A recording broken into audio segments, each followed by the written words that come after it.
I'm Ken Perlin. I'm a professor in the Department of Computer Science at New York University. And recently I've been doing a lot of work in what we like to call future reality. Well, I don't know whether the phrase future reality has made it into Wired magazine yet, because it's something I just sort of made up. So the thought is that eventually, as the technology continues to advance and Moore's law continues, and sooner or later these clunky headsets get shrunk down to the glasses that you're wearing, and then maybe eventually contact lenses, who knows, maybe eventually lens implants, and anybody can see anything they want, then VR and AR will technically merge. And the question of how much reality we all want to see, literally, versus how much we want it to all be replaced by a virtual overlay, will really be a question not of technology, but of genre and content. We will just call that reality. Right. When we stop noticing details of technological enablement, we don't care on what device we're reading our email. It's just our email. So certain technologies get to the point where I saw a movie and someone doesn't ask, oh, what movie theater did you see it in? They just asked, how did you like the movie? And I think that at some point the technology, even of seeing in a way that's transformed through the use of computers, will just be something we do, and every child will take it for granted. You don't think of something as technology when it is a successful technology. Clothing is technology, money is technology, shoes are technology, written language in all of its forms is technology. They just work really well, so we don't think about them. Well, there's always hype and there's always reality, and I don't think we're in some sort of fundamental change. I think this is an evolution. You know, the web showed up for many people in 1993, and then many more people by 1995, and then, you know, a dozen years after that, 2007, the iPhone showed up, and suddenly the web could be in your pocket.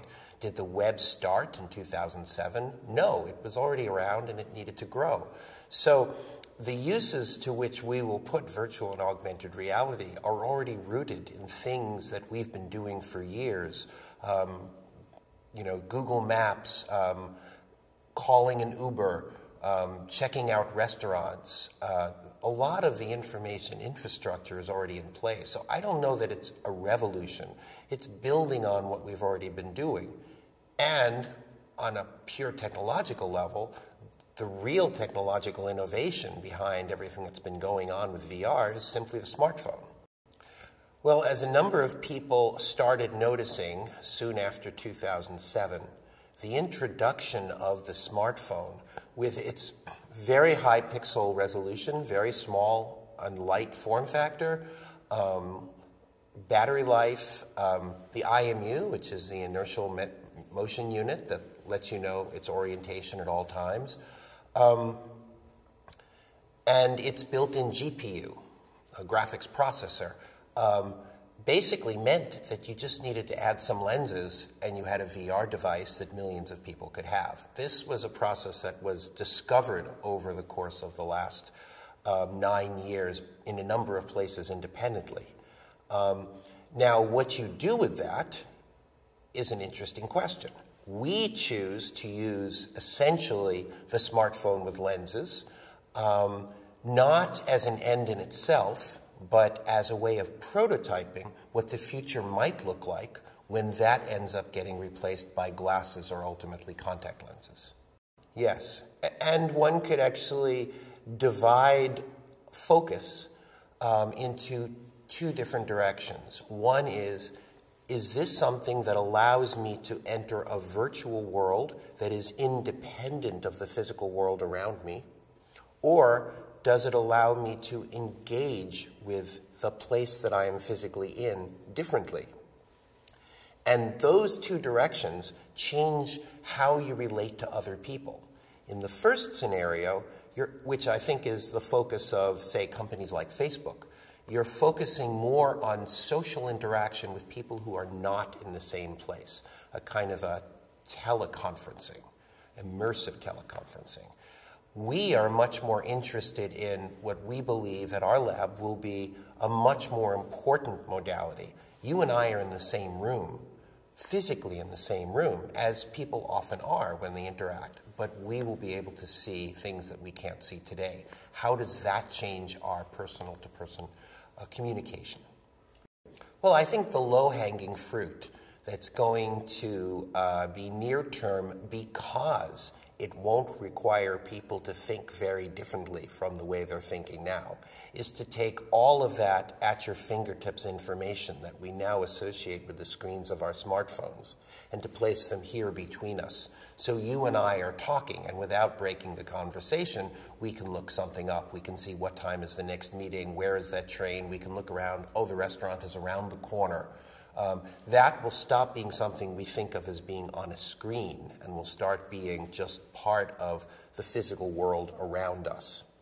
That's the near term. To me, much more exciting is the longer term, when you have children growing up in this world who are natives, who've never known anything other than a digitally enhanced world. At that point, language itself will start to evolve. Children will just know they can draw in the air, and computation will happen and things will show up at their fingertips. From our perspective, looking at that future, it will look like Harry Potter meets Harold and the Purple Crayon. It'll just seem like what they're doing is magic. But to little children who grow up with it, that's just going to be the evolution of conversational language. I don't think there is a downside to reality being a mix of the real and virtual, because it always has been. If you and I go to a restaurant and we order off a menu, what is a menu but a virtual reality?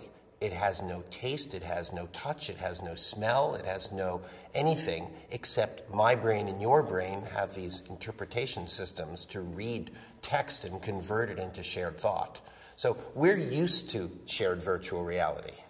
When I say I talk to my friend in California, nobody starts thinking, oh, the avatar of Ken's voice traveled across the wires. No, I just talked to my friend in California, and you understand that the telephone is there, but we don't think about it. So we mix the real and the virtual constantly. We just forget that we've done it when it's a technology that we're used to. I think Alan Kay once said that technology is whatever was invented after you were born. So the downside is something else. The potential downside is that we live in a world in which information aggregators, they're not bad people, but they do this for a profit motive. You know, the people at Google and at Facebook, you know, they're not evil. They're just trying to make money. But they have enormous power, and the people like them, and Amazon and Apple, and they have tremendous concentration of resources, and they're only going to be interested in your privacy to the extent that it's a good business model for them.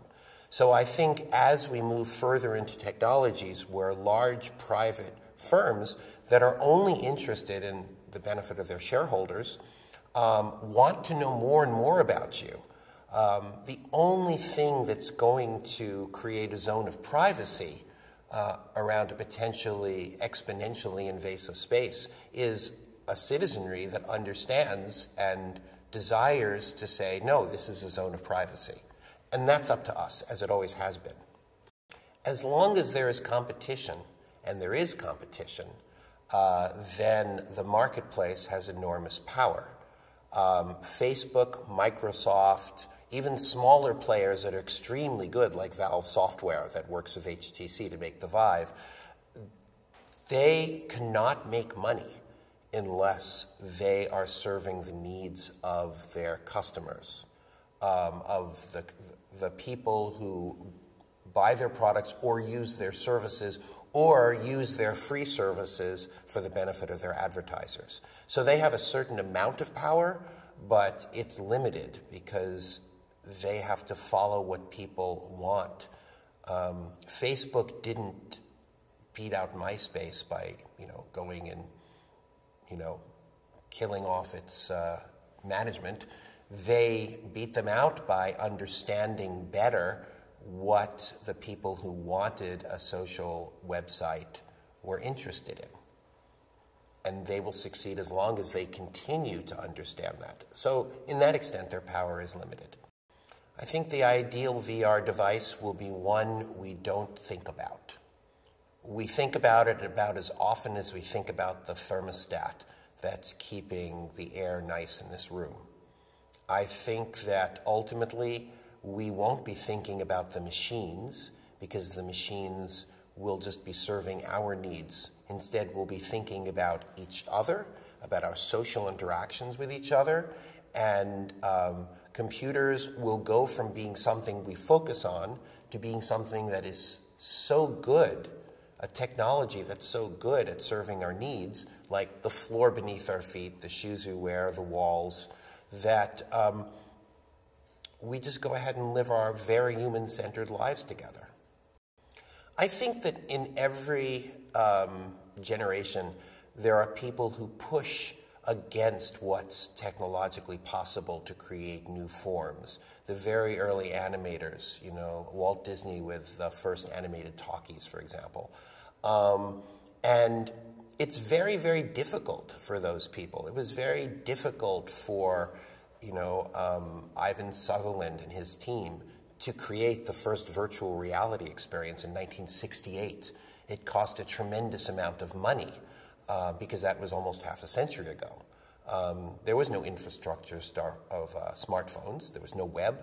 And I think that, for example, the kind of immersive theater that Punch Drunk is doing in their shows like Sleep No More, which are not about computers. They're about lots of actors and very careful choreography and beautiful writing. I think that we have more to learn from that right now than we have to learn from anything that's literally in a headset. I think we should be looking at the people who innovate on ways of people expressing things to each other, and then the technological advances should draw on those inspirations and incorporate them. I think FMX provides for me three things. One is I get to see the work of some of the most talented and hardworking and brilliant people in the world, all in the course of several days. Two, I get to have great conversations with those people, and I don't know that, given our busy schedules and our large geographic separation, I would get to have conversations with those people otherwise. It's an enormous resource. And the third thing is, when I show our work, the work we're doing in our lab, to this audience, I know that the feedback that I get is very high quality, and that gives me an enormous opportunity to reset our goals for the next year of our research.